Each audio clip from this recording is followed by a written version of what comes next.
So, as you already know, I live abroad. And at some point in time in your life, someone's going to ask you, well, where do you live? Well, here's how this conversation goes for me. So, Darrell, where do you live? Well, I live in Europe. I used to live in South America for about 6 years. Oh my God, that's fantastic. Think about all the things your kids were exposed to and the cultures that they're seeing. That is amazing. But you know, I couldn't do that. I can't because, you see, I have a job. My job's here, you know, and I can't really move. And you know, my kids are in school, and they're here, and their friends are here, and so I could never really do that. And my family's here. They're close. Well, not too close. I got to drive to them, but you know, and I can't because, and I can't because, and I can't because. I said to myself, look, all you asked me for was where I live. What's with the confessional? But I came to recognize that I was getting this kind of response for a certain kind of question.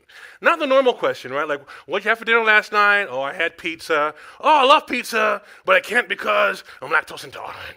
And I can't because, you know, gluten doesn't work for me, man. Not that kind of question, most of the times. But questions related to life.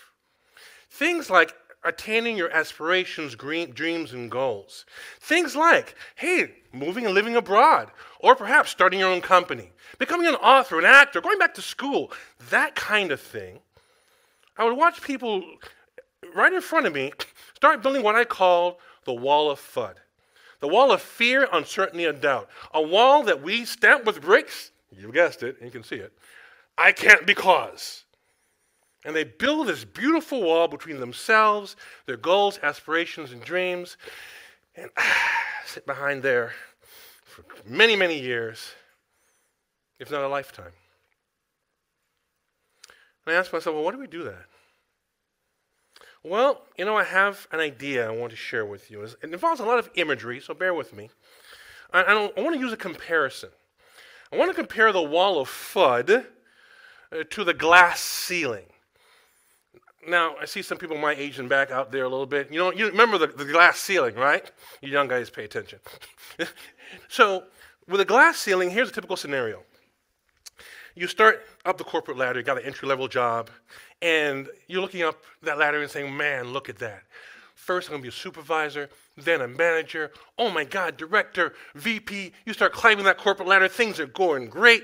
You pass that supervisor mark. Oh my God, this is one fantastic.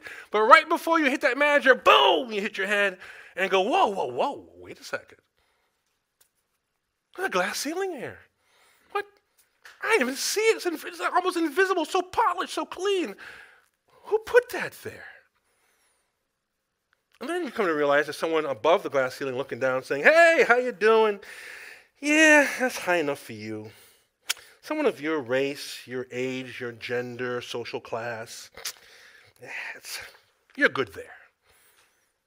Well, in the past they heard that and said, oh, what? Are you kidding me? Oh, no. They got that hammer out, start banging on that glass ceiling to break through this thing, and they're banging and banging. And kind of realize it's not just them, there's thousands of other people banging and saying, this is unjust. We need to go where we need to go. And we bang, and they broke that glass ceiling, and up they went. It's exactly what happened historically, right? Well, the wall of FUD has some of those elements, but very different results, motivations, and incentives. For instance, the wall of FUD is like, you know, a wall, but with bricks labeled, I can't because. Unless you're Superman, you can't see through a wall. See, with a glass ceiling, you can see where you're going, right? Every single day, you could see where you ought to be, that someone's telling you no, and that just lit you up and made you fight. Well, with a wall of FUD, you know, all I got reminded of every single day is why I shouldn't because. The incentive is just, it's not the same. Now, also, another part of the comparison is who built it, right? So the glass ceiling is externally imposed. Someone is telling you no, right? Well, the wall of FUD, you know, I built it. Why would I get mad at myself for building my own, like, relatively beautiful wall? Why would I do that? I can get mad at the guy that did the wall of FUD. I can get mad at him. But what happens when the person holding me back is like, me? What do I do then? Finally, with the wall of FUD and the glass ceiling, with the glass ceiling, you had all these people come to recognize all these people in the same situation, bang, breaking this thing. You had organizations with jackhammers, man, helping you break this thing down. You finally broke it down. The wall of FUD, you don't kind of have that collaboration. In fact, you have people bringing you bricks saying, hey, honey, here's why you can't because. And people bringing you bricks are usually the people you love the most, right? Family, friends, perhaps where you come from. People from here, we don't do that. And so, well, you have your wall of FUD. And you sit there, you know the story, right? Content and complacent for a very long time, if not a lifetime. Until one day, you run across someone like me, and you say, hey, Darrell, where do you live? And I go, oh, I live in Europe. I used to live in South America. Or, hey, I just started my own company. I finally did it. Or, hey, I've just published my own book, and it's coming out. I'm so excited. And what I just unwittingly did was remind you of your yet unrealized goals, aspirations, and dreams. What I did is I knocked some of those bricks out of that wall of FUD. And God forbid, instead of taking a peek and reminding yourself, well, you got to patch that thing up as quickly as you can, hence the confessional. Oh my God, I can't because I've got a job, and I can't because of the kids, and I can't because of my family. And whew, man, that was close. Get back behind my wall. Content and complacent for a very long time, if not a lifetime. Can you relate? Sound familiar? Yeah. Well, I can too, because unfortunately it happened to me.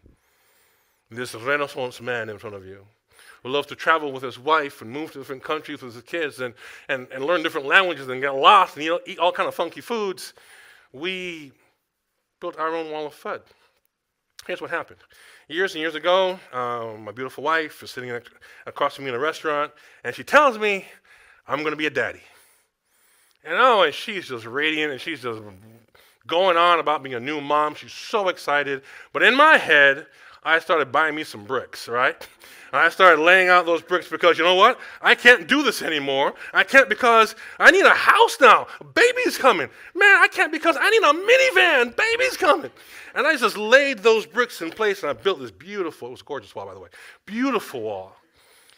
And we sat behind that wall, content and complacent, for 16 long years. Oh yeah, got my confession. So, how do we get out from behind this wall of FUD? What do we do? How do we knock this thing down and get to the work of attending to, I say work, our aspirations, goals, and dreams? Well, the first thing you have to do is determine what your chosen path to life is. Now, these words are important. Right? The first word is chosen. This is intentional. This is on purpose. This is thought through. This is you recognizing that your life is nothing more than the sequence of consequences of your decisions and actions. This is you taking responsibility and understanding, I am here today in this situation because of me. Next is path. If you have a path, the purpose of a path is to guide you somewhere, not just stand there. So there are things you have to do, things you have to learn, actions you have to take to go down that path and attain your goals. And then, of course, there's life. Look, you only have one. So how exactly do you plan to spend it? When it's all said and done, will you look back and feel you have a life well lived? Or a few things still undone? That you have to do for yourself. Extremely important. Because then you can start knocking down, doing the work to knock down the wall of FUD. Now, to knock down this wall of FUD, we have to attack each of the elements of FUD individually. They are fear, uncertainty, and doubt. And you conquer each of these items with my 3 E's to success, which are exposure, education, and encouragement. And what's beautiful is they line up perfectly, right? You conquer fear with exposure. You conquer uncertainty with education. You conquer doubt with encouragement. How does it work? Let's get to it. It has been said that fear is nothing more than false expectations appearing real. Now, if we use that definition, what we're saying is fear is based on a lie. Well, and how do you conquer a lie? Well, you expose it to the truth. There are 8 million non-military Americans living abroad. What truth do they know that you don't know?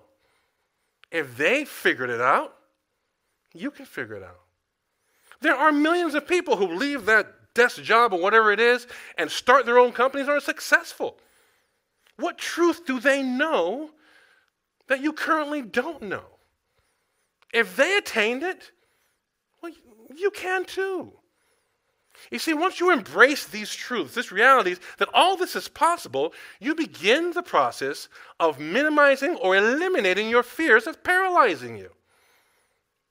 Step number 1, conquer fear with exposure. Item 2, conquer uncertainty with education. Uncertainty is nothing more than a parent of anxiety. Now, I want you to think about this. Why are you ever anxious over anything? It's because you're unsure, you're uncertain as to the outcome, right? You eliminate the uncertainty, you eliminate the anxiety. Perfect example. It's 2 o'clock in the morning, the phone rings. You wake up, you're anxious. Phone rings 2 o'clock in the morning, it's never a good thing, right? It's an emergency, it's bad news, something. So you're anxious because you don't know what's going on. You are uncertain. So how do you solve the situation? Well, you educate yourself as to why someone's calling you. You answer the phone. That's the wrong number. Well, guess what? Now you have clarity. Now you have certainty. Nothing to worry about. Go back to bed. So you want to go and live abroad? You want to open your own company? You want to become an actor? You want to write a book? Educate yourself on the process. Attain the clarity you need in order to make this happen for you. Because once you know, you're no longer anxious. Step number 2, conquer uncertainty with education. Finally, step number 3, doubt. Doubt. Our own personal lack of faith in ourselves. I love it. You conquer doubt with encouragement. You remember the glass ceiling? Now, you with your little hammer, did you knock it all down by yourself? That whole big knowledge for the whole nation, just knocked it down with your little hammer? Or did you have a whole host of thousands of people and organizations that knocked that down for you, with you? You need the same thing in your life, you have to understand. What you need to surround yourself with isn't people bringing you bricks saying, here is all the reasons you can't do this. You need people who are willing to invest in your success, invest in your desires and your future. And once you knock this wall of FUD down, well, you have all these bricks on the ground. What are you going to do with them? Here's my suggestion. Pick up those bricks, change that label from I can't because to I can because, and have those people who are vested in seeing you succeed, have them help you lay that path to your chosen life. That's how it works. You conquer doubt with encouragement. So how do we bring this all home? Well, my favorite book when I was a kid, it was a compilation of poems and short stories, really cool. But the name of the book was But Life is Calling You. Oh man, I love the title of that book. I carry it with me my entire life. All too often, we finally get to the business of working to attain our aspirations, goals, and dreams because something tragic happens. We get some bad medical news, we make it, and now we have a second lease on life. Some good friend of ours dies young, and we go, no, that can't happen to me. And it reminds us of the little time we have, and so now we go after it. What I'm trying to tell you is I hope this talk serves to you as that catalyst. Don't wait for something tragic to happen in your life for you to get on with life. My favorite quote from Benjamin Franklin, and I paraphrase, is if you love life, then cherish time, because time is what life is made of. So get busy now, knocking down your wall of FUD. But why should you make the effort? Because it is effort, it is work. It's because life is calling you. And this is just one call, let me tell you. you simply can't afford to miss.